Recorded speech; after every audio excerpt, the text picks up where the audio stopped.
അയോധ്യയിൽ ഇന്ന് പ്രാണപ്രതിഷ്ഠ നടക്കുമ്പോൾ 35 വർഷങ്ങളായി ആ ഒരു മുഹൂർത്തത്തിനായി കാത്തിരുന്ന ഒരു നാടും നാട്ടുകാരുമുണ്ട് നമ്മുടെ കൊച്ചു കേരളത്തിൽ. അവരുടെ കാത്തിരിപ്പിന് ഇനി മണിക്കൂറുകൾ മാത്രമാണ് ബാക്കി. പ്രാണപ്രതിഷ്ഠാ ചടങ്ങിന്റെ സന്തോഷത്തിലാണ് കാസർഗോഡ് ചേറ്റുകുണ്ടിലെ വിശ്വാസികൾ. 35 വർഷങ്ങൾക്ക് മുൻപ് ഒരു കഥ അവർക്ക് പറയാനുണ്ട്. അയോധ്യയുടെ മണ്ണിൽ രാമക്ഷേത്രം ഉയരുന്നതിനായി 35 വർഷങ്ങൾക്ക് മുൻപ് ഇവർ എഴുതി വെച്ച ചുമരെഴുത്തുകൾ ഇവിടെ കാണാൻ സാധിക്കും. കാഞ്ഞങ്ങാട് കാസർഗോഡ് സംസ്ഥാന പാതയിൽ ചേറ്റുകുണ്ട് റെയിൽവേ ഗേറ്റിന് സമീപത്തായിട്ടാണ് ഒരു പഴയ കെട്ടിടവും അതിലെ ചുമരെഴുത്തും ഇന്നും നിലനിൽക്കുന്നത്. 1989 രാഷ്ട്രീയ സ്വയം സേവക് സംഘത്തിന്റെ ആഹ്വാനപ്രകാരം അയോധ്യയിലെ രാമക്ഷേത്രത്തിനായി രാജ്യമെമ്പാടും ചുമരെഴുത്ത് നടത്തിയത്. നാട്ടിൽ പലയിടങ്ങളിലും ചുമരെഴുത്തുണ്ടായിരുന്നുവെങ്കിലും കാലങ്ങൾ പിന്നിട്ടപ്പോൾ അതൊക്കെ മറഞ്ഞുപോയി. എന്നാൽ ചേറ്റുകുണ്ടിലെ ചുമരെഴുത്ത് മാത്രം ഇവിടെയുള്ള വിശ്വാസികൾ മാറ്റാൻ സമ്മതിച്ചില്ല. അന്ന് ശ്രീരാമ ജന്മഭൂമി ക്ഷേത്രത്തിനായി ആഗ്രഹിച്ചിരുന്നു എങ്കിലും സ്വപ്നം എന്തെങ്കിലും യാഥാർത്ഥ്യമാകുമെന്ന പ്രതീക്ഷയിലായിരുന്നു ഇവിടുത്തെ ജനങ്ങൾ. ആ പ്രതീക്ഷ സഫലമാകുന്നതിന്റെ ആനന്ദത്തിലാണ് ഇവർ. അയോധ്യ രാമക്ഷേത്രം നിർമ്മിക്കാൻ സംഘടനകൾ മുന്നോട്ട്, ശ്രീരാമ മന്ത്രം മുഴങ്ങട്ടെ, ഈ വാക്യങ്ങളാണ് കെട്ടിടത്തിന്റെ ചുമരിൽ എഴുതിയിരിക്കുന്നത്. തർക്കമന്ദിരം പൊളിച്ചുമാറ്റിയപ്പോൾ പല ആക്രമണങ്ങളും ഇവിടുത്തെ ജനങ്ങളും നേരിടേണ്ടി വന്നു അത്രേ. ആ ആക്രമണങ്ങളിലൊന്നും ഇവരാരും പതറിയില്ല. ജയ് ശ്രീറാം മുദ്രാവാക്യങ്ങൾ ഉയർത്തിപ്പിടിച്ച് പിന്നീടും അവർ മുന്നോട്ട് പോയി.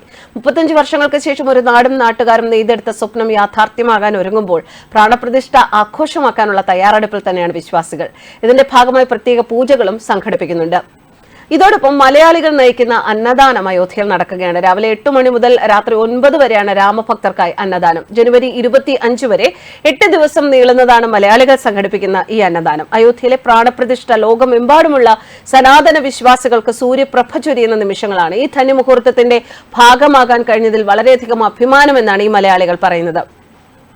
ഭാരത ചരിത്രത്തിലെ സുവർണ നിമിഷത്തിനായി നൂറ്റാണ്ടുകളോളം നിയമപോരാട്ടം നടത്തിയ വിശ്വാസികളുടെയും ഭക്തരുടെയും ഓർമ്മകൾക്ക് മുന്നിൽ ശിരസ് നമിക്കുന്നു എന്നാണ് ഈ അന്നദാനം ഒരുക്കുന്ന സംഘടനയുടെ ഭാരവാഹികൾ അറിയിക്കുന്നത്.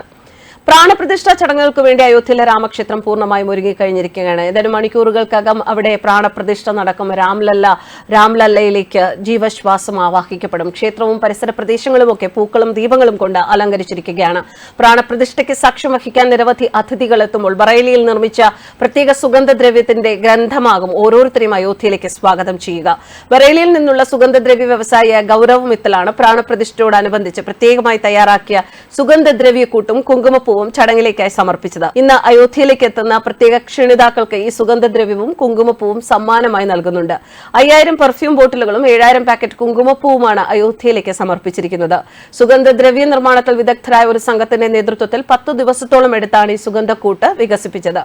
ചടങ്ങിന് ദിവസങ്ങൾക്ക് മുൻപ് തന്നെ സുഗന്ധദ്രവ്യവും കുങ്കുമപ്പൂവും അയോധ്യയിലേക്ക് അയച്ചുവെന്നും മുഖ്യമന്ത്രി യോഗി ആദിത്യനാഥിനും ഇത് സമ്മാനിച്ചതായും പറയുന്നു. മികച്ച സുഗന്ധം നൽകുന്ന പെർഫ്യൂം തയ്യാറാക്കണമെന്നായിരുന്നു നിർദ്ദേശം.